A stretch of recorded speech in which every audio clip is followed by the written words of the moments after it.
Sarah Mitchell, a 38-year-old mother, froze as she heard her 10-year-old daughter Emma crying desperately in her room, begging not to go to church for the 5th week in a row. For 3 months, the girl kept coming back excited from the youth group until she began to have nightmares and refused to talk about leader David Thompson, a 42-year-old man admired by everyone in the congregation. "Please, Mommy, don't make me go. I can't tell. He said it's our special secret," Emma said, trembling, clinging to her mother's arm tightly. When Sarah decides to follow her daughter discreetly next Wednesday night to find out what was really going on in the basement room of the church, what she finds changes everything forever.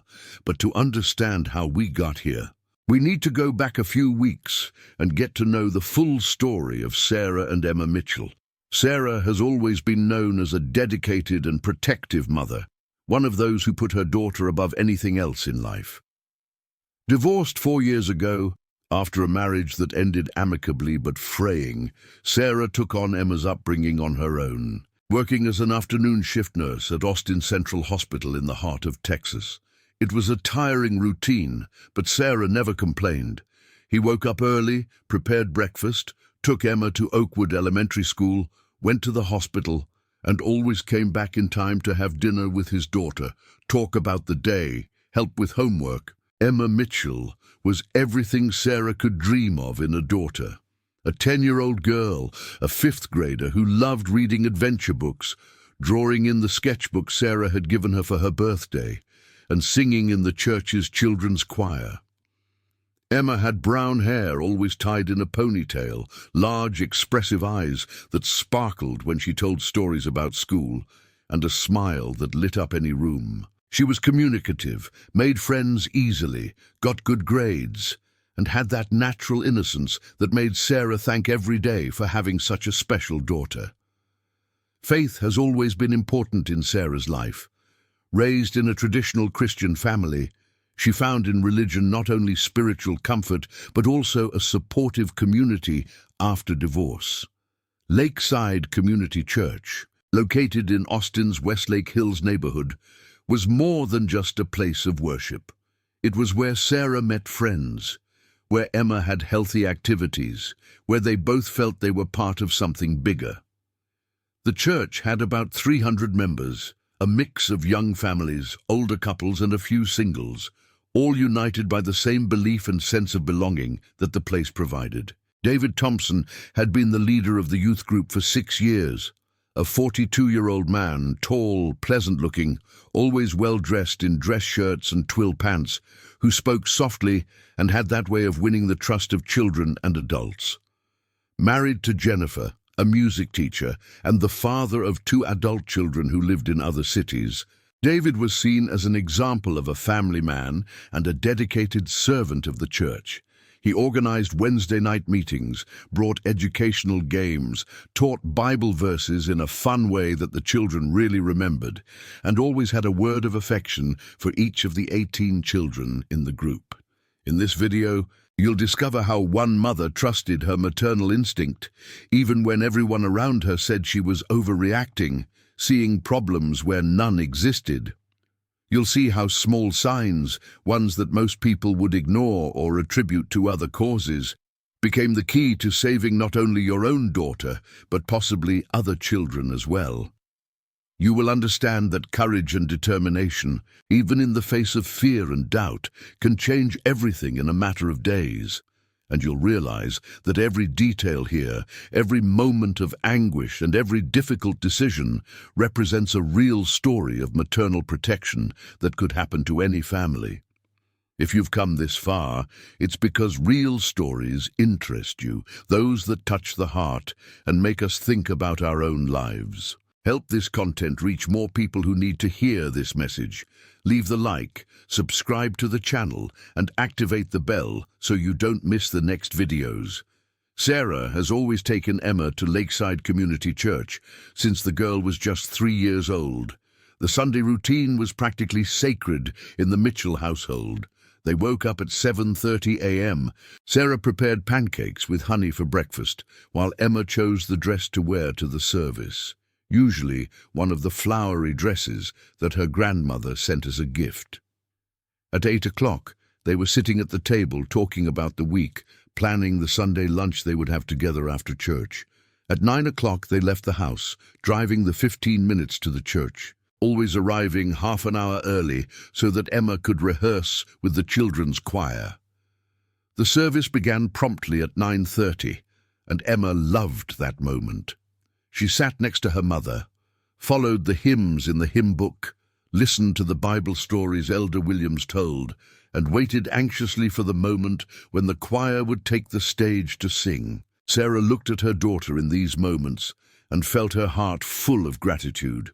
What a blessing to have a daughter who loved being in church, who was interested in the things of God, who grew up in a healthy environment surrounded by good people. But it was the Wednesday youth group that Emma really looked forward to with the most enthusiasm. Every Wednesday at 6:30 p.m., Sarah would take Emma to the church's basement meeting, a large room with colorful rugs, scattered beanbags, a bookshelf full of children's books, and a closet with board games and craft supplies. David Thompson was always there 15 minutes before, organizing the room, preparing the lunch that the mothers took turns bringing, testing the projector where educational videos were playing. Emma would run into the room every Wednesday, hug her friends, greet David with a wide smile, and immerse herself in the evening's activities. David had a knack for making religious education fun. He created scavenger hunts, where children had to find Bible verses in record time, organized theatrical performances where each child represented a biblical character, brought memorization challenges with simple prizes that the children loved, such as colorful stickers or small storybooks. The other mothers in the congregation always praised David Thompson. "How lucky we are to have such a dedicated leader," said Patricia Rogers, mother of 2 girls in the group, as she waited at the entrance of the church to pick up her daughters.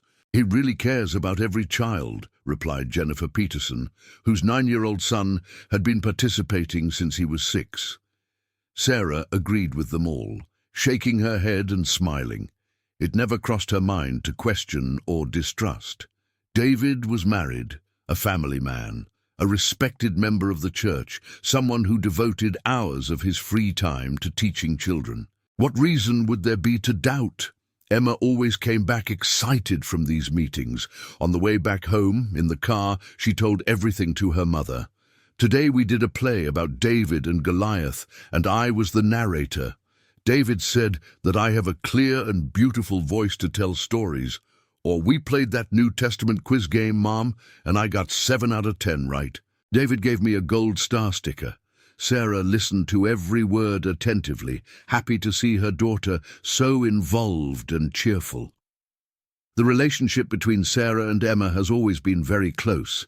Since the divorce, when Emma was just 6 years old, Sarah has made it a point to maintain open and honest communication with her daughter. They talked about everything during dinner, which they always did together at the kitchen table, without television on, just mother and daughter sharing the day. Emma told about the classes at school, about her friends, about the teachers. Sarah told about her work at the hospital, about the patients she had helped, about her fellow nurses. It was a simple routine, but full of love and trust. Sundays after the service were devoted to cooking together. Sarah taught Emma how to make the recipes she had learned from her own mother.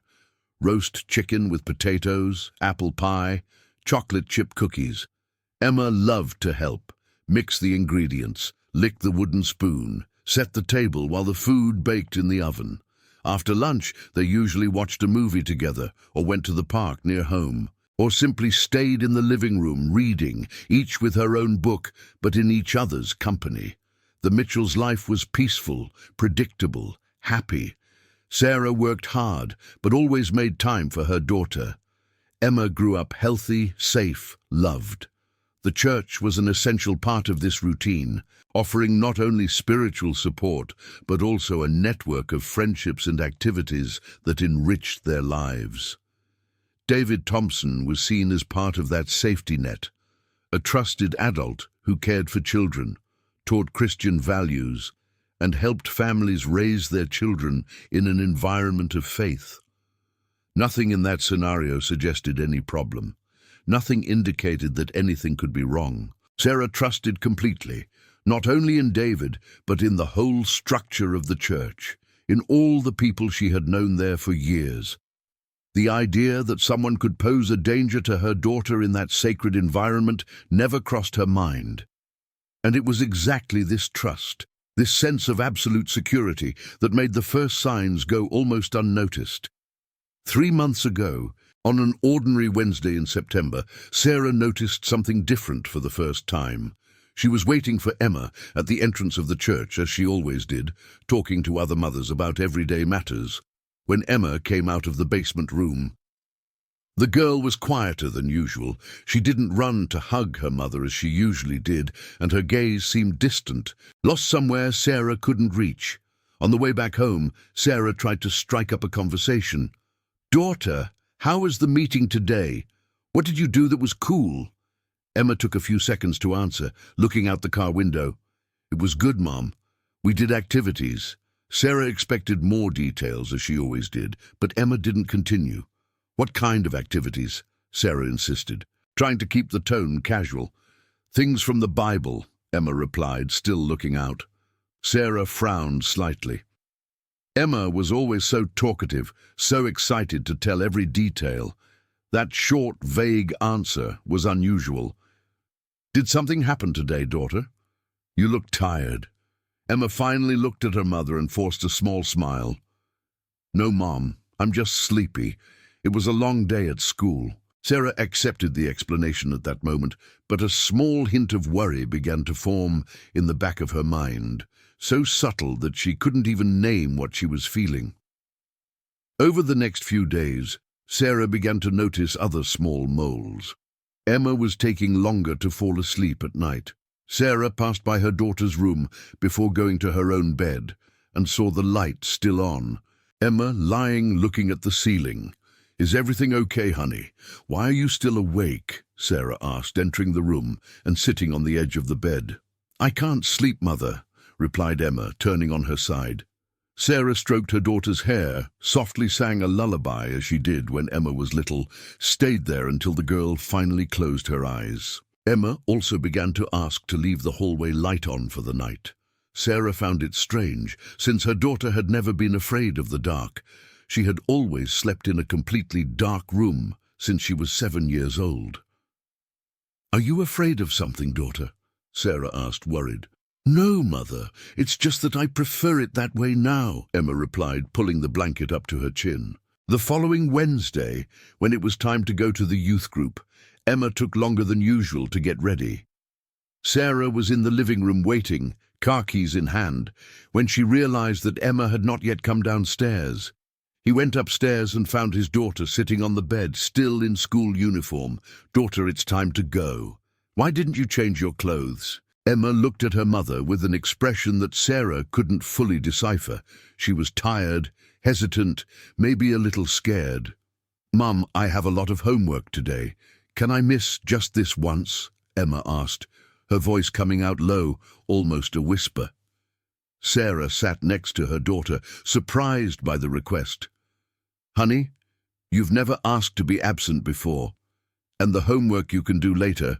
It's not that much." Emma lowered her head. "It's just that I'm very tired, Mum." Sarah felt that tightness in her chest again, but decided to keep her ground. The commitments at church were important. They were part of Emma's education, of the routine that Sarah had established precisely to give structure and values to her daughter. "No, daughter. Yes, you will. 1 hour won't make a difference, and you love the group." Emma went, but reluctantly.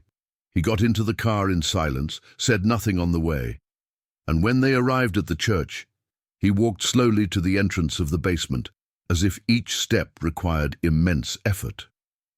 Sarah watched, that worry growing a little more, but still not enough to really act. Maybe it was just tiredness, he thought.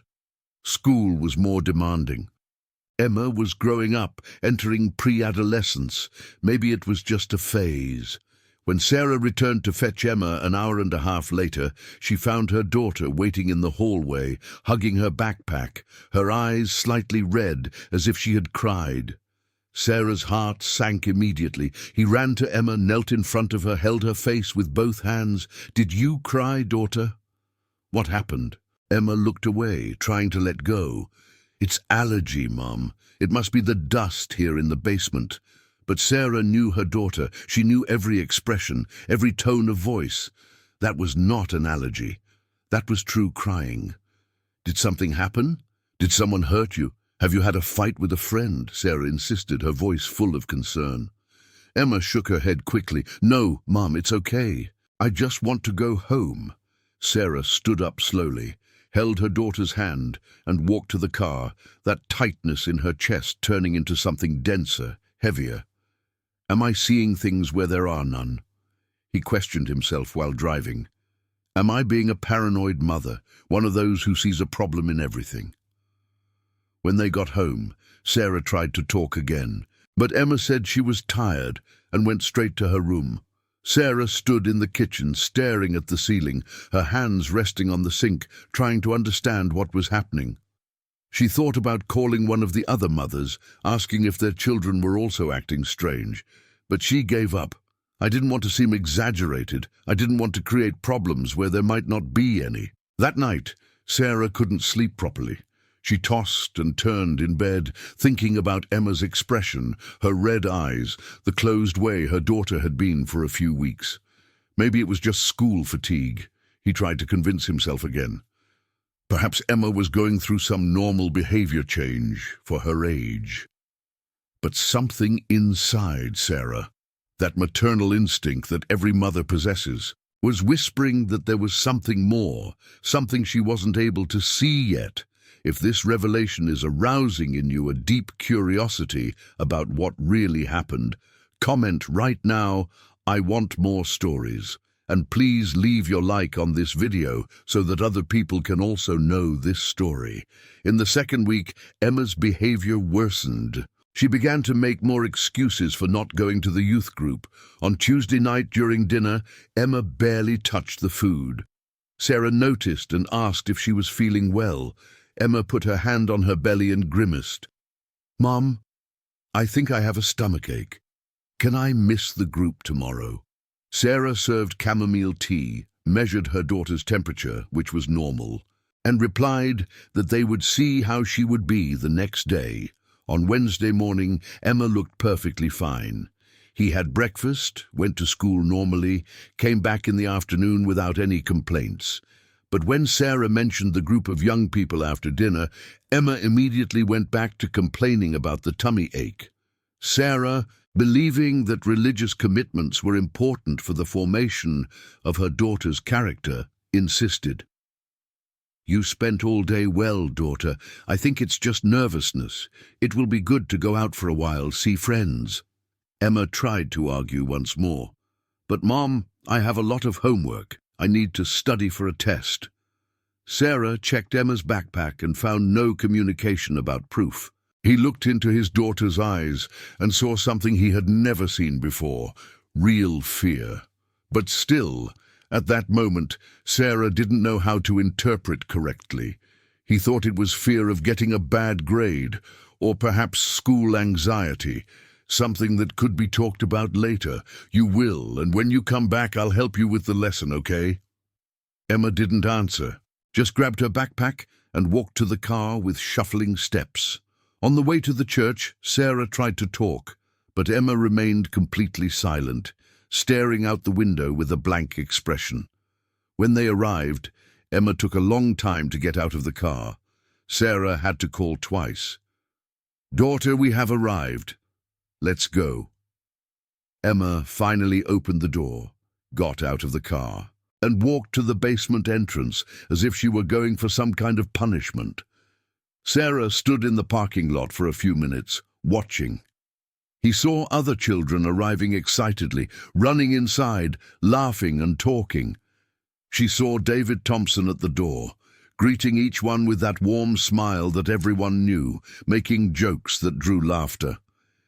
He saw Emma enter last, head bowed, without returning David's greeting, and in that moment Sarah felt that tightness in her chest stronger than ever. But what happened in the next few hours would destroy all the certainties she had. Sarah went home, but couldn't concentrate on anything. He tried to watch television, but his thoughts constantly returned to Emma. He tried to read a book, but read the same sentence 5 times without understanding. She looked at her watch every 5 minutes, counting down the minutes to pick up her daughter. When the time finally came, Sarah left the house 10 minutes early, drove quickly to the church, and parked in a place where she could see the entrance to the basement. The children began to leave. Sarah saw the smiles, heard the laughter, saw fathers and mothers hugging their children, and then he saw Emma. The girl came out last, alone, looking at the ground, her backpack slung over one shoulder, her shoulders slumped as if carrying an invisible weight. She was even more closed than before, her eyes even redder, and when Sarah got out of the car and ran to her, Emma didn't raise her head. "Did you cry again, daughter?" Sarah asked, her voice trembling, kneeling in front of Emma. "Please tell me what's going on." Emma finally looked at her mother, and in that look Sarah saw something that made her blood run cold. It wasn't just sadness. It was deep fear. It was guilt. It was confusion. "It's allergy, Mother," Emma repeated, but her voice came out so weak, so broken, that even she didn't seem to believe what she was saying. Sarah tried to hug her daughter, but Emma dodged, ran to the car, got into the back seat, and cowered in the corner. On the way back, Sarah didn't stop looking in the rearview mirror, seeing her daughter huddled together, hugging her backpack, looking out with tears streaming silently down her face. Sarah felt her own tears threatening to fall. What was happening to your daughter? What or who was causing that transformation? She tried to ask again, but Emma didn't answer a word the whole way. When they got home, Emma went straight to the bedroom and locked the door. Sarah stood outside, her hand on the doorknob, her heart broken. "Daughter, please open the door. Let Mom help you." There was no answer, only the muffled sound of crying coming from inside the room. Sarah leaned her forehead against the door, closed her eyes, and felt a mixture of despair and helplessness she had never felt before. "Am I seeing things where there are none?" He questioned himself again, but this time the doubt was less. Something was definitely wrong. Her instinct was screaming. Every fiber of her motherly being was on high alert. But what? What was going on? Sarah went downstairs to the living room, pulled out her phone, and for the first time seriously considered calling someone. But for whom? For Pastor Williams? For other mothers? To school? He looked at his watch. It was 10 o'clock at night. He decided to wait until the next day. Maybe with daylight, things would become clearer. Maybe Emma would finally open up. Perhaps Sarah could understand what was causing this drastic change in her daughter's behavior. He went upstairs again, knocked lightly on the door of Emma's room. There was no answer, but Sarah knew her daughter was still awake. "Daughter, I love you. And no matter what it is, we'll solve it together, okay? Good night." Sarah went to her own room, but did not sleep. She spent the whole night tossing and turning in bed, thinking, trying to put together the pieces of a puzzle that she still couldn't fully see. Emma's red eyes, the excuses not to go to church, the silence in the car, the hidden crying, the locked door. All this was very different from the cheerful and communicative Emma Sarah knew. All that indicated that something serious was happening. All the other children seemed happy. Sarah had seen the smiles, had heard the laughter. The other parents seemed satisfied, confident, calm. No one else was complaining. No one else seemed to see any problem. Was the problem only with Emma? Was Sarah being an overprotective mother, creating a storm in a teacup? But then he remembered Emma's look, that real fear in his daughter's eyes, and he knew he wasn't imagining things. In the third week, Sarah made a decision. He was going to investigate discreetly, without making a fuss, without accusing anyone of anything. But he needed to understand what was happening. On Wednesday, he arrived 15 minutes early to pick up Emma, parked the car farther away than usual, and walked to the side of the church building where the basement was. There was a small window, covered by a thin curtain, through which he could see silhouettes and hear muffled voices. Sarah stood there, leaning against the wall, her heart pounding, feeling ridiculous and at the same time desperate. He heard children's laughter. He heard the voice of David Thompson speaking in a cheerful and excited tone. Everything seemed absolutely normal. Maybe she really was going crazy, seeing danger where there was none. He was about to leave when he heard something that made his blood run cold. David Thompson's voice, clear and near the window. "Remember, children, what we talk about here is special. They don't need to tell their parents. It's our unique moment, ours alone." Sarah frowned, every muscle in her body tensing. Why would he say that? Why would a youth group leader ask children not to tell their parents? The word special echoed in her mind, repeating several times as an alarm. They don't need to tell their parents. Why? What was so special that it could not be shared with families? Sarah stood there, her legs shaking, trying to hear more, but the voices grew quieter, too muffled to understand. He stayed a few more minutes, but soon began to hear movement, a sign that the meeting was ending. She ran back to the car before anyone saw her there, sat in the driver's seat, her hands clutched at the wheel, her breathing quickening. When Emma got out, Sarah got out of the car and went to meet her. He tried to keep his voice calm, casual. "How was it today, daughter? What did you talk about?" Emma looked away immediately, just as she had done for the past few weeks. "Things from the Bible, Mom." "Nothing much," Sarah insisted, trying not to seem too anxious. "What kind of things from the Bible? Any specific stories?" Emma shook her head. "I don't remember now, Mom. I'm tired. Can I get in the car?" Sarah opened the door for Emma, got into the car, and sat there for a few seconds before starting the engine. The phrase he had heard did not leave his head. "You don't need to tell your parents.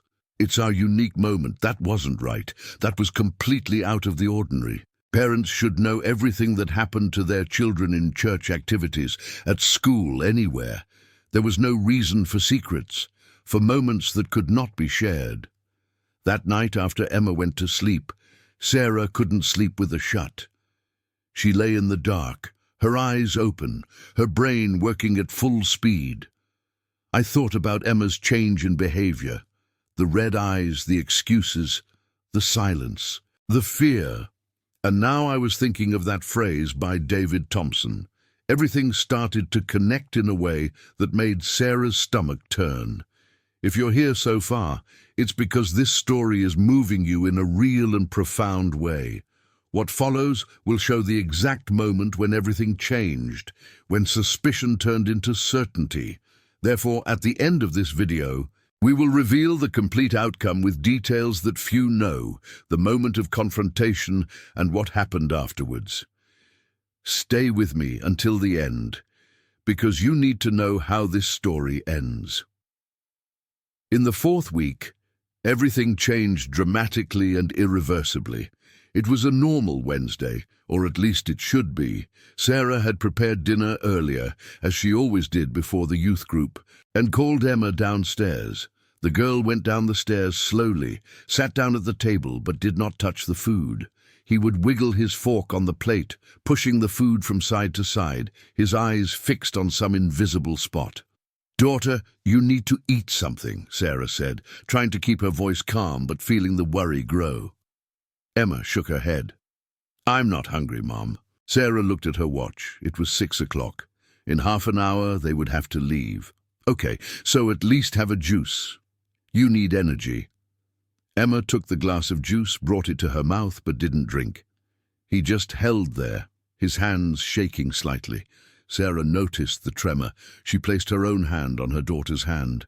"Emma, tell me what's going on. Please." Emma finally looked at her mother, and Sarah saw tears beginning to form in the girl's eyes. "It's nothing, Mum."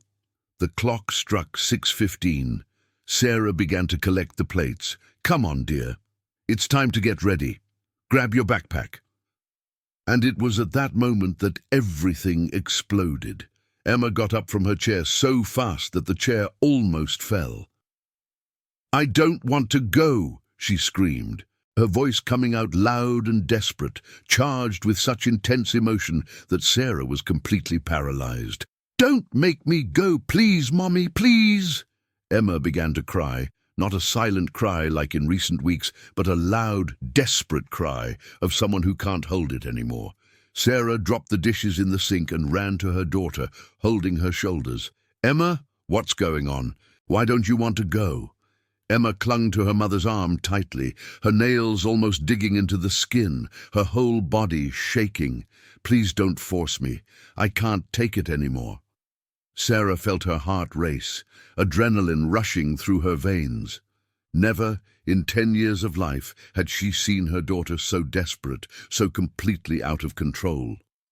Sarah knelt in front of Emma, held her daughter's face with both hands, looked directly into her red and swollen eyes. "What's going on, Emma? You can tell me anything. Anything. You know that, don't you? Mom won't be mad. I just need you to tell me what's making you so scared." Emma tried to pull away, but Sarah held on tight, not aggressive, but firm enough for her daughter not to run away from that conversation. "I can't, Mom," Emma said between sobs. "I promised not to tell." Sarah felt a shiver run down her spine. Promised to whom? For any friends? Emma shook her head. "For whom then, daughter?" Emma closed her eyes, tears flowing, her whole body still trembling. "He said, I can't tell. He said it's our special secret. He said that God would be sad if I told him." Sarah's world stopped at that moment. The word he, the word secret, the phrase she had heard the week before echoed in her mind with deafening force. "You don't need to tell your parents. It's our unique moment." And now Emma saying that he had asked not to tell, that God would be sad. Sarah felt an anger beginning to boil inside her, mixed with fear, with horror, with a sudden and terrible clarity. Who said that, Emma? Was it David? Emma did not answer, just kept crying. Sarah repeated, her voice firmer now. "Was it David Thompson who said that to you?" Emma finally nodded, a small movement but one that confirmed all the suspicions Sarah had had in recent weeks. Sarah's heart was beating so hard that she could hear her own blood running in her ears. "What did he do, Emma? What is he doing in the group that he asked you not to tell?" Emma shook her head again, sobbing even harder.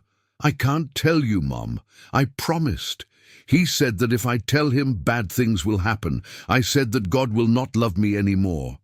Sarah felt a rush of nausea, religious manipulation, spiritual fear, a 42-year-old man using faith to control a 10-year-old child. Sarah pulled Emma into a tight, protective embrace. The girl clung to her mother as if she were drowning, and Sarah was the only salvation. "Listen here, daughter," Sarah said, her voice trembling but firm. "God loves you no matter what you tell or don't tell. And no adult, not one, has the right to ask you to keep secrets from Mom. None, you understand?" Emma nodded against her mother's shoulder, still crying. Sarah made a decision at that moment, instant and irreversible. "You are not going today. You're not going back there until I find out what's going on." Emma pulled back a little, looking at her mother with a mixture of relief and fear. "But what if he asks why I missed it?" Sarah wiped tears from her daughter's face with her thumbs. "Leave that to me. You don't have to worry about anything else. You just need to stay here, at home, safe. All right?" Emma nodded, her body finally stopping shaking. Sarah hugged her daughter once more, closed her eyes, and felt that maternal instinct she had been whispering for the past few weeks now screaming louder than anything else. Something was terribly wrong. A man whom she had trusted, whom the whole congregation had trusted, was doing something with her daughter, with other children, something serious enough to send Emma into a state of panic. In that moment, Sarah knew she could no longer ignore. She could no longer doubt herself. She could no longer wait. He needed to act. He needed to protect Emma, and I needed to find out exactly what David Thompson was doing in that basement room of the church. If this story is already changing the way you view maternal protection, like, subscribe, and ring the bell in this video so that this message reaches other mums who need to know that trusting instinct is key. That same night, after Emma finally fell asleep, emotionally exhausted, Sarah sat down in front of the computer in the living room and began researching. He typed in signs of emotional abuse in children and began reading article after article, page after page. Every symptom she read seemed to describe exactly what Emma was going through. Sudden change in behavior, refuses to participate in activities that were once loved, nightmares, difficulty sleeping, forced secrets, disproportionate fear of specific authority figures, inexplicable crying, isolation. Sarah's hands trembled as she clicked from one link to another. I read about psychological manipulation, about how predators used authority and trust to control children, about how they used religious guilt, especially in church settings, to ensure silence. Every word she read made her stomach turn, but it also brought a terrible confirmation. She wasn't going crazy. Emma wasn't just going through a phase. Something real, something serious was happening. Sarah took out her phone and looked at the time. It was midnight. Too late to call anyone, but too early to get to sleep. He thought about calling Pastor Williams immediately, but stopped. What if he didn't believe it? What if you thought it was an exaggeration? David Thompson had been a respected member for years, married, a family man. Sarah was just a divorced mother with suspicions that she had not yet been able to fully confirm. I needed more information. He needed something concrete before making accusations. The next morning, Thursday, Sarah called work saying she was having urgent family problems and needed to be absent. He left Emma at home with her trusted neighbor, Mrs. Henderson, a 65-year-old lady who lived next door and adored Emma. I explained that Emma was not feeling well and needed to stay home that day. Mrs. Henderson immediately agreed, offering to make soup and take care of the girl as if she were her own granddaughter. Sarah then took out her cell phone and started calling other mothers in the youth group. It started with Patricia Rogers, mother of 2 girls, aged 8 and 9. "Hello, Patricia. This is Sarah Mitchell. How are you?" After the initial conversation, Sarah went straight to the point, but trying not to sound alarmist. "Patricia, I wanted to ask you something. Are your girls enjoying the youth group? Are they doing well?" Patricia responded enthusiastically. "Oh yes, Sarah, they love it. They hardly wait for Wednesday to arrive." "Why? Something wrong?" Sarah hesitated. "It's just that Emma has been a little weird in the last few weeks. More closed, you know. I was wondering if her daughters commented on something different happening in the group." Patricia thought for a moment. "No, nothing. They are super excited. In fact, yesterday they came back talking about a new game that David invented." "Why, Sarah, is everything okay?" Sarah felt that isolation again. Maybe Emma was the only one feeling this way. Or maybe the other kids weren't telling their parents, just as Emma had a hard time telling. "No, it's okay. Just curiosity. Thank you, Patricia." Sarah hung up and called Jennifer Peterson, the mother of a 9-year-old boy. The conversation was practically identical. Jennifer's son loved the group. He hadn't complained about anything. He always came back happy. Sarah called another mother with the same result.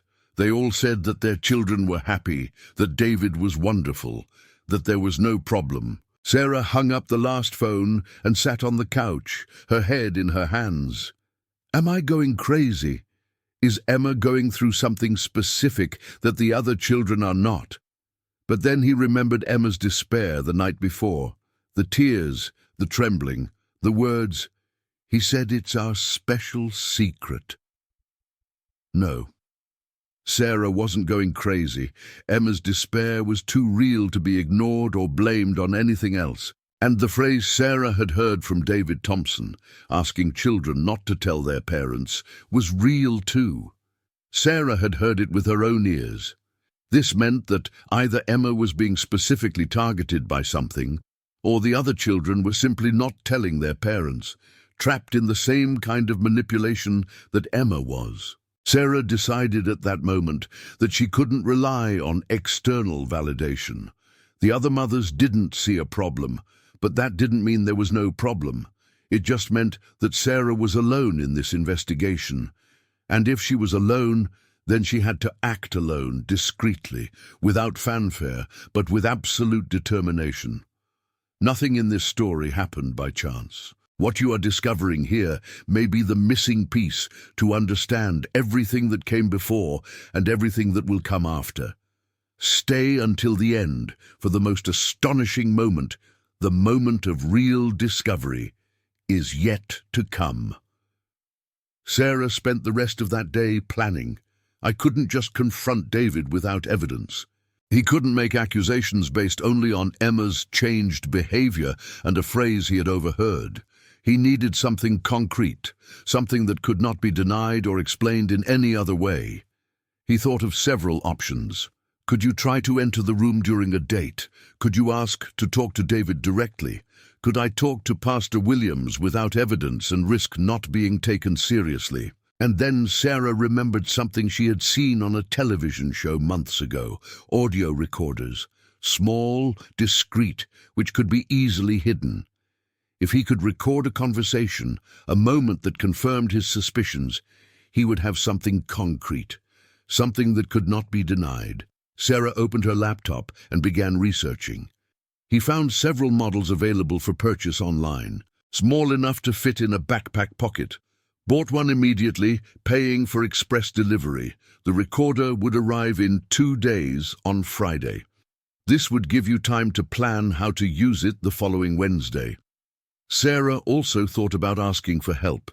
She had a brother-in-law, Tom, the older brother of her ex-husband, who had been a police officer for 25 years before retiring. Even after the divorce, Sarah and Tom had maintained a close relationship.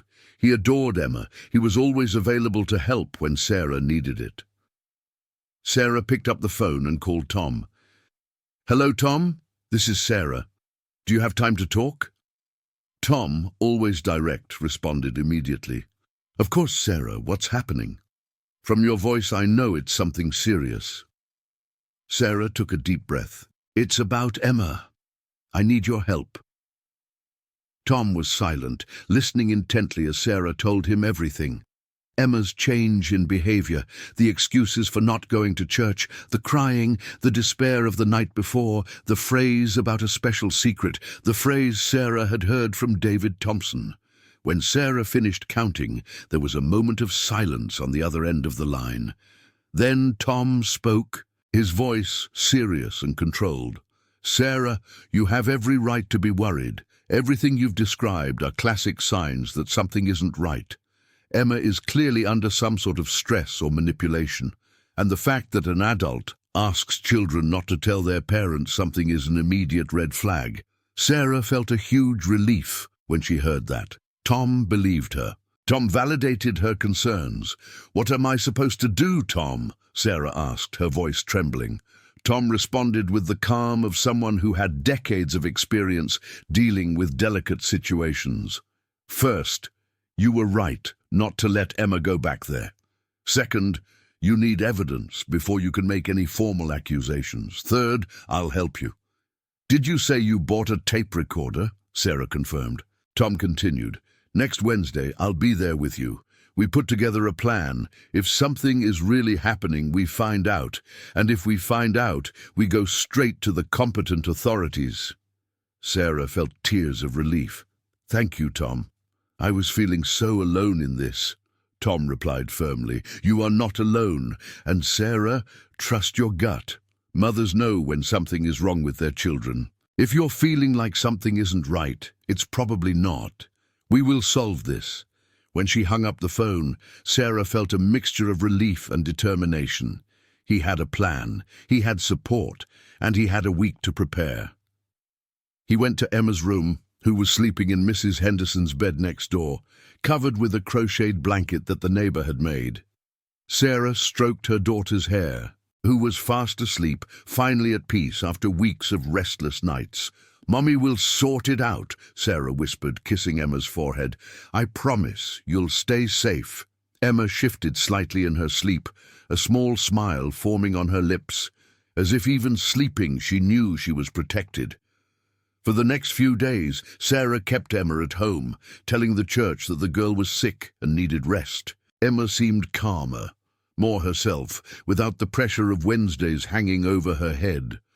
But Sarah knew that this was just a break. The real battle was just beginning. Wednesday came faster than Sarah expected. It was youth group night again, and the plan was ready. Tom had arrived at her house in the late afternoon, bringing a bag with the tape recorder Sarah had bought, already tested and charged. He was a tall, broad-shouldered man with short grey hair and eyes that conveyed authority even in retirement. He wore a simple polo shirt and jeans, but carried with him the posture of someone who had spent decades facing the worst that humanity had to offer. "Let's go over the plan one more time," Tom said, sitting at the kitchen table with a cup of coffee in his hand. "You leave Emma here with me. I keep watch. You go to the church, pretend you forgot something about Emma, enter calmly, go down to the basement, leave the tape recorder hidden near that smaller room you mentioned. 15 minutes at most in there." He left, met me in the parking lot 2 blocks below. "Understood." Sarah nodded, her hands cold despite the Texan September heat. What if someone sees me? What if David is at the entrance? Tom put his hand on her shoulder, firm but reassuring. "Keep calm. Smile. Tell him you've come to get Emma's coat that she forgot last week. No one will question a worried mother.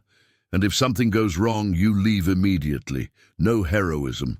Emma was in the room, drawing, apparently relieved that she didn't have to go. Sarah entered, kissed her daughter's forehead. "Stay with Uncle Tom, okay? I just go to get something from the church and come back quickly." Emma looked at her mother with those big eyes. "Don't delay, Mom." Sarah smiled, despite the lump in her throat. "It won't take long, daughter. Be nice." At 6 o'clock sharp, Sarah drove to Lakeside Community Church. He parked 2 blocks away, as agreed, in a side alley where the car would be hidden. He walked slowly down the tree-lined sidewalk of Westlake Hills, his heart pounding in his chest, his palms sweaty. The air was warm and humid, typical of Austin in late summer, loaded with the smell of freshly cut grass and some neighbor's barbecue. Each step echoed too loudly in her ears. Each shadow seemed to move. He arrived at the church at 6:10. The parking lot was half full, cars from familiar families, mothers chatting at the main entrance. Sarah took a deep breath, straightened her shoulders, and walked with determined steps to the side door, the one that led directly to the basement. She knocked lightly, as if waiting for someone to open it, but turned the handle and entered alone. The hallway was lit by dim fluorescent lights, the air fresher and smelling musty mixed with crayons and orange juice. He descended the creaking wooden steps, each one seeming to scream his presence. Downstairs, she heard muffled voices coming from the main room of the basement, children's laughter, soft Christian music playing in the background, the lively voice of David Thompson giving instructions for some game. Everything seemed normal, cheerful, just like on previous Wednesdays. Sarah felt a twinge of doubt. What if that was all? What if Emma was exaggerating or going through a phase? But then he remembered the red eyes, the trembling, the special secret. He pushed the door to the main room just enough to peek.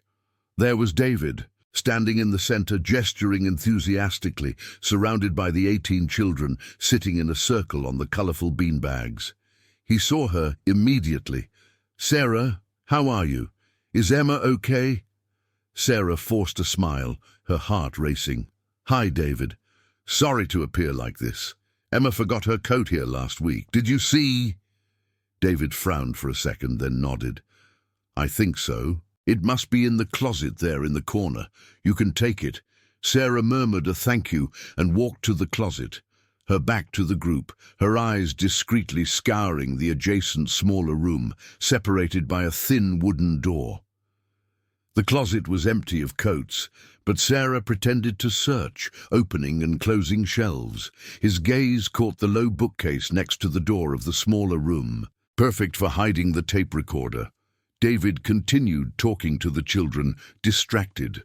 Sarah slid the small device out of her backpack, removed the protective cover, and positioned it behind some children's books on the bottom shelf. Clicked the record button, the red LED flashing once before blacking out. Done. Thank you very much, David. I'll let her know I took it, Sarah said, turning around with an imaginary coat in her hand. No problem. Tell her to get better soon. She is one of my best students in the group. Sarah left the room with wobbly legs, climbed the steps as fast as she could without running, and only breathed a sigh of relief when she reached the open air. In the parking lot, 2 blocks down, Tom waited in his car, engine running. He went in, told everything quickly. He nodded. Good job. Now we wait. An hour and a half later, when the meeting was over, Sarah returned alone, repeating the reenactment of the forgotten coat. This time, no one saw her enter. He went downstairs, took the tape recorder from the bookshelf, still hot from use, and left with his heart in his mouth. At home, with Tom and Emma asleep, Sarah sat in the kitchen at 2 in the morning, headphones in her ears, hands shaking as she pressed play. Cheerful voices at the beginning, games, laughter. Then David's voice, lower, confidential. Now let's move on to our special activity. Just a few of you. Silent steps, 3 girls named Amy Peterson among them. Door closing. Let's make special photos today, girls. Remember, smile beautifully. This is our secret art, ours alone. They don't tell anyone, okay? It's a surprise for the Christmas service. Camera clicks, nervous giggles from the girls, more instructions. They feel closer. Look at the camera like that. Perfect. Sarah stopped recording, stomach churning, tears flowing. He was not innocent. It was calculated, manipulated, predatory. Tom woke up to the noise of her crying softly. He played play together, his face hardened. Sarah, that's enough evidence for a warrant. Tomorrow I'll take it to my contacts at the police. But Sarah shook her head. We need more. And the other mothers. I don't want to be the only voice. Tom agreed. Smart. Let's talk to Jennifer Peterson first. She has a daughter the same age as Emma. The next morning, Saturday, Sarah drove to the Peterson home in Oakwood, a quiet residential neighborhood with red brick homes and manicured lawns. Jennifer opened the door with a flower apron in her hands, smelling of cake baking in the oven. Sarah, how are you? Come in, come in. They sat in the kitchen, hot coffee on the table. Jennifer, I need to ask you something about Amy and the youth group. Have you noticed anything different about her in the last few weeks? Jennifer frowned. She's quieter sometimes, but I thought it was school. Why? Sarah took a deep breath, told everything. Emma's despair, the recording, the words special activity, secret photos. Jennifer turned pale, her hands shaking in the glass. My God, Sarah, last week, Amy asked if it was normal for an adult to take pictures of children alone in church. I said yes. It must be for a mural or something. I didn't care. The 2 mothers looked at each other, their shared shock creating an instant alliance. Let's talk to more families now, Jennifer said. I know of at least 3 mothers who have daughters in the group. Sarah nodded. Today, that afternoon, they knocked on 4 more doors. Each conversation revealed the same subtle pattern. More withdrawn daughters, excuses for missing, vague mentions of special projects with photos. 5 girls in total, all between 8 and 11 years old. None had told their parents details, all trapped in the cycle of secrecy and guilt. The mothers gathered at Jennifer's house in the evening, copies of the recording playing on their cell phones. Collective horror united the group. We're not crazy, said one. He deceived all of us. Tom arrived with updates. I took the recording to a detective friend. He says it's preliminarily incriminating, but we need to access his computer in church for digital evidence. Do we confront Pastor Williams tomorrow? The mothers agreed. Tomorrow morning. If you are here, it is because this story deserves to be heard until the end. I believe that what comes next will surprise you even more. Don't leave this video before you find out how it all ended. Sunday morning, after the service, which Sarah and the other mothers missed for the first time in years, the group of 5 mothers marched to Pastor Williams' office at the church. He greeted them surprised, offering them coffee. What brings so many mothers together on a Sunday? Sarah stepped forward, the recording on her cell phone in hand. Pastor, this is serious. David Thompson is doing something inappropriate with our daughters in the youth group. He takes secret photos, asks for secrecy, manipulates with religious guilt. We have audio. Pastor Williams, a 60-year-old man with thick glasses and an impeccable suit, turned pale. David? Impossible. He has been a pillar of this church for 6 years. Married, exemplary father. Are you sure? Jennifer played play. David's voice filled the room. Let's make special pictures today, girls. Remember, smile. This is our secret art. The pastor closed his eyes, his hand on his forehead. Oh my God. 5 testimonies from girls, Sarah continued. Changes in behavior for months. It's no coincidence. Williams stood up, trembling. I'm going to access the Secretariat's computer that he uses. I'll call the coach now. Half an hour later, with an IT technician from the congregation present as a witness, they opened the shared desktop, a hidden folder at the bottom of the hard drive, protected by a simple password that Williams knew. Inside, 127 images, photos of girls in the group in uncomfortable poses, sitting on laps, clothes slightly raised, expressions confused or forced into smiles. Nothing explicit, but profoundly inadequate, suggestive, manipulative. The pastor vomited in the bathroom. Call the police, he said as he returned, his face grey. I take care of the church. Search warrant issued in 2 hours by the judge on duty.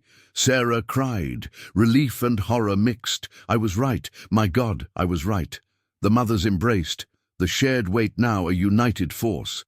This story is not for everyone. If you are here, it is because you want to know the truth behind the facts. Are you ready for the final reveal?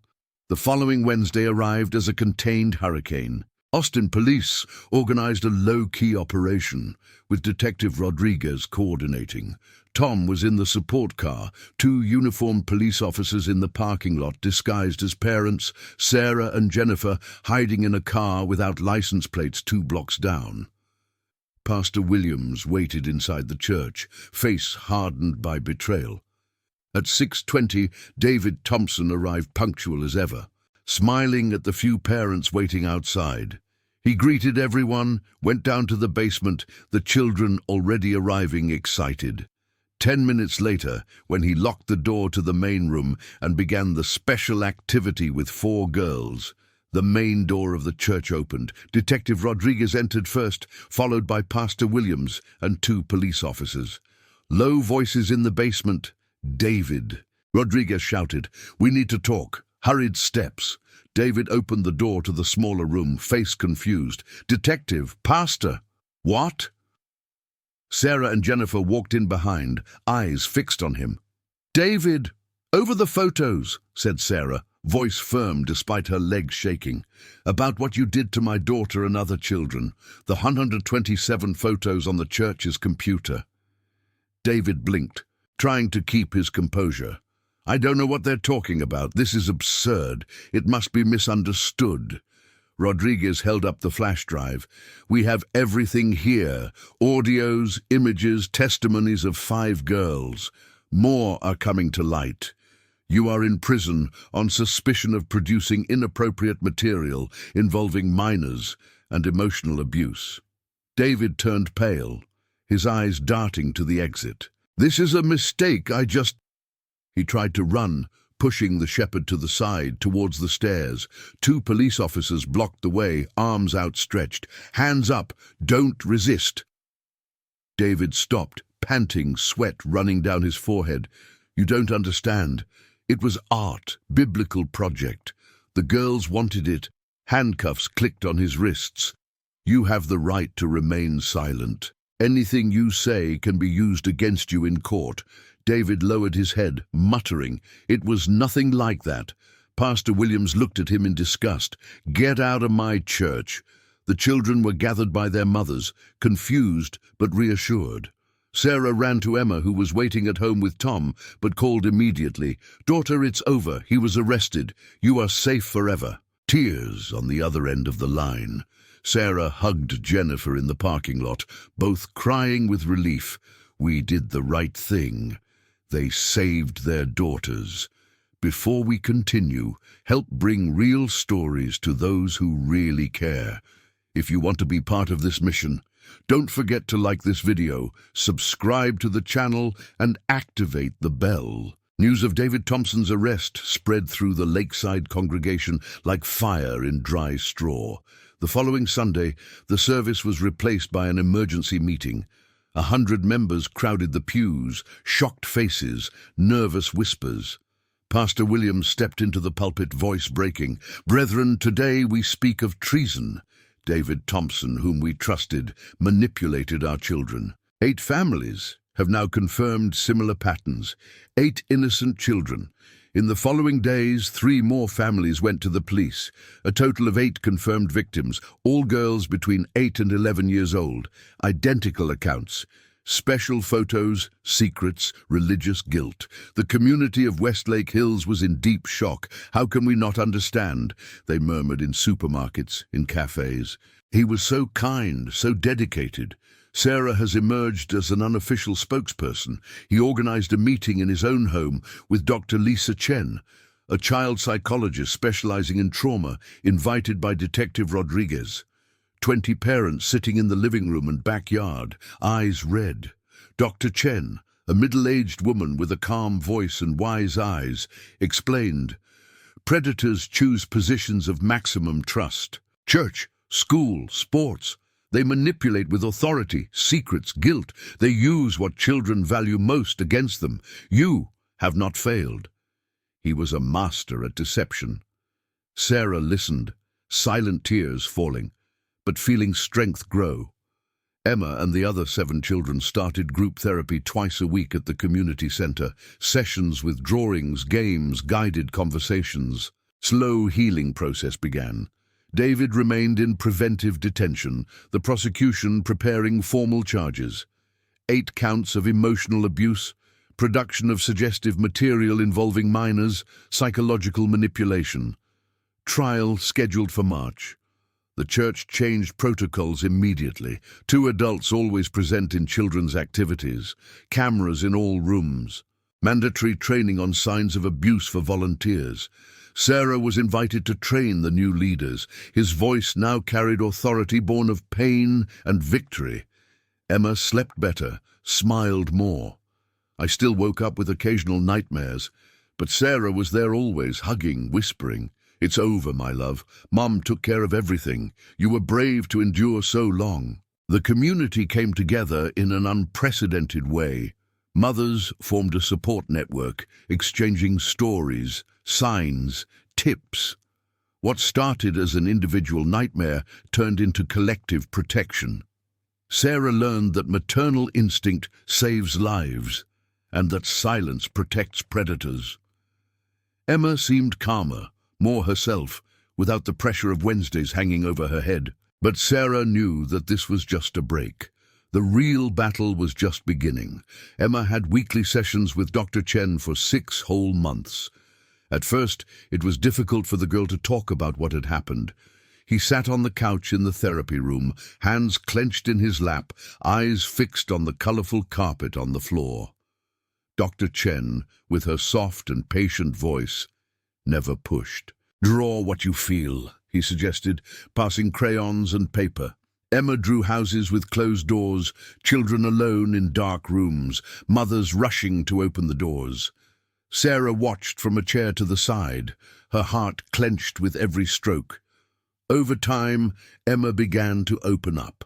In the joint sessions, mother and daughter sat side by side, the doctor guiding the conversation. "What did you feel when he asked for secrecy, Emma?" asked the doctor. Emma hesitated, looked at Sarah, afraid that Mom would get mad. Sarah took her daughter's hand. "I would never be mad at you, daughter. Never." They learned together about childhood trauma, about how a child's brain processes manipulation, about signals that parents should look out for. Sarah came out of each session exhausted, but more equipped to help Emma heal. Emma smiled again, little by little. Their first real smile came one afternoon in October when they got a puppy from Mrs. Henderson. They named him Sunny because of his bright yellow fur. Emma laughed as the puppy licked her face, forgetting for a moment the weight of the past. Sarah saw the change and thanked her in silence. Her little girl was coming back. They changed churches the following month, finding Harvest Community Church on the other side of Austin. There, child protection protocols were strict. 2 adults always present in any activity with children. Cameras in all rooms, visible but not invasive. Background checks for all volunteers. Sarah knew each leader personally before letting Emma participate in anything. Emma made new friends in the children's choir, girls of the same age who sang with genuine enthusiasm, with no hidden shadows. Mrs. Henderson, the white-haired, big-hearted neighbor, remarked one day as she watered the flowers, "Emma is different, Sarah. More mature, but still that sweet girl as always." Sarah nodded, looking at her daughter playing with Sunny in the backyard. "She is brave, braver than you think." At home, the conversations changed. Sarah taught clear limits. No one, not even a trusted adult, can ask you to keep secrets that make you uncomfortable. Your body is yours. Say no and come tell me right away. Emma absorbed every word, repeating it in the games with the dolls. "I'm strong. Mum protects me." The recovery was gradual, realistic. There were still bad nights, when Emma woke up screaming, dreaming of closed rooms and cameras. Sarah ran to the room, hugged her daughter until the sobs stopped. "Shh, it's over. Mom's here. You're safe." Over time, the nightmares subsided. Emma went back to sleep with the hallway light off, smiling in the mirror as she got ready for school. Sarah also changed. He learned to balance vigilance with confidence. She checked environments, knew all the adults in Emma's life, but let her daughter fly a little more. The trauma had brought them even closer together, turning mother and daughter into an unbeatable team. The David Thompson case has sparked profound changes throughout Austin. Lakeside Community Church was the first to act. They implemented a strict policy of 2 adults always present in children's activities, with no exceptions. Security cameras in every room, live feeds for parent volunteers to monitor remotely, mandatory monthly training on signs of abuse for all volunteers. With testing and certification, nothing would go unattended again. Sarah has been invited to speak at other churches, schools, and parent groups. His story, told with a firm voice but teary eyes, silenced audiences. She started a Facebook page called Watchful Mothers of Austin. In 6 months, 300 followers, mothers sharing experiences, checklists of warning signs, emergency numbers. Jennifer Peterson joined the cause, the two becoming an inseparable duo. They organized free workshops every Saturday at community centers, teaching parents to recognize subtle changes in their children. Red eyes for no reason, excuses to miss activities, secrets with adults, high alert signs. Tom, the retired police brother-in-law, contributed legal perspective. It explained parental rights, how to collect evidence without violating laws, when to call authorities. Emma, now 11, occasionally attended events for younger children. He told his story in a clear voice, drawings illustrating. "One brave child who spoke saved 7 others," Sarah said proudly at the end of each lecture. The legacy of that horrific experience was transformed into protection for future generations. Schools have adopted training based on their materials. Neighboring churches copied protocols. Austin became safer, one family at a time. 18 months after David Thompson's arrest, Sarah Mitchell was sitting in the courtroom of the Travis County Courthouse in Austin, next to Jennifer Peterson and 5 other mothers. The judge, a man of severe expression, had just announced the sentence. 22 years in prison without the possibility of parole for the first 10 years, for 8 counts of emotional abuse and production of inappropriate material involving minors. David was led away in handcuffs, lowering his head, finally confronted with the consequences of his manipulative actions. The mothers hugged each other, some crying softly, others in silence, feeling the weight of justice being done irrevocably. Sarah looked at Emma, now 12, sitting next to her grandmother in the chairs for the audience. The little girl smiled discreetly at her mother, a smile of shared pride and relief. In that smile, Sarah saw all she had accomplished. The courage to trust her gut even when everyone said she was overreacting. The strength to protect her daughter from someone the entire congregation admired. The determination to seek the truth when it would be easier to ignore the subtle signs. As they left the courthouse, the Texas sun shone brightly on the hot sidewalk. Emma took her mother's hand and said quietly, "Mommy, thank you for believing in me." Sarah knelt in front of her daughter right there, tears streaming down her face. "I will always believe in you, always. You were the bravest of all of us for having counted, even though we were afraid. The 8 child victims were still in therapy, some already being discharged, others still processing the trauma slowly, but all safe, all protected, all knowing that their voices mattered and were heard." The work of Austin Vigilant Mothers now reached 4,800 families through the online page. Sarah and Jennifer held monthly workshops in schools, churches, and community centers. What started as a desperate mother's nightmare turned into a child protection movement that would save countless other children. Sarah learned eternal lessons. First, maternal instinct is not paranoia. It is intuition evolved from millions of years of protection. When something seems wrong, it probably is. Second, predators hide behind reputations, positions, smiles, and community trust. A respected position does not guarantee pure character. Third, believing children when they speak, even indirectly, can mean the difference between deep trauma and timely intervention. Fourth, courage is not the absence of fear. It is acting in spite of it. Fifth, a mother willing to face social discomfort, questioning and ridicule to protect her daughter is more powerful than any false reputation. Emma now participates in normal preteen activities: school, friends, choir at the new church, painting classes on Saturdays. He has occasional nightmares, but he knows he can wake his mother up at any time of the night. He knows that no adult is allowed to ask for uncomfortable secrets. He knows that his body, limits, and voice matter above all. Sarah remains vigilant but healthy. He does not live in constant paranoia, but in conscious attention.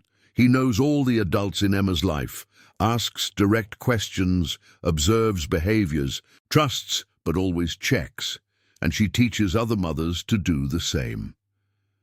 That night, after the trial, Sarah and Emma baked cookies together in the kitchen, as they had done before everything happened. The simple routine, the smell of melting chocolate, laughter over the dough that stuck to the spoon, everything represented true healing. It represented that life went on, better and stronger than ever. Before Emma went to sleep, Sarah sat on the edge of the bed, as usual. "Mom, do you think other kids will be okay because of what happened?" Emma asked, eyes sleepy but curious. Sarah stroked her daughter's hair. "I'm absolutely sure. Your courage today protects many other children you don't even know." Emma smiled and closed her eyes, sleeping peacefully. Sarah left the room, knowing that the journey had not been easy, but it had been worth every moment of anguish, every sleepless night, every uncomfortable confrontation. Because being a mother is not just about loving. It is to protect fiercely. It is to believe unconditionally. It is fighting relentlessly. It's never ignoring that inner voice that whispers, "Something is wrong with my daughter." When a mother hears this voice and acts, she saves not only her own daughter, but all those who would come after. That's the difference between comfortable silence and courage that screams. Sarah chose to scream, and the echo of that courage protects children for years to come. Don't leave now. Take the next step in this journey by watching the next video on our channel, which will appear here on the screen. In it, we continue to discover real stories that touch the heart and change lives. A big hug, and see you in the next exciting story.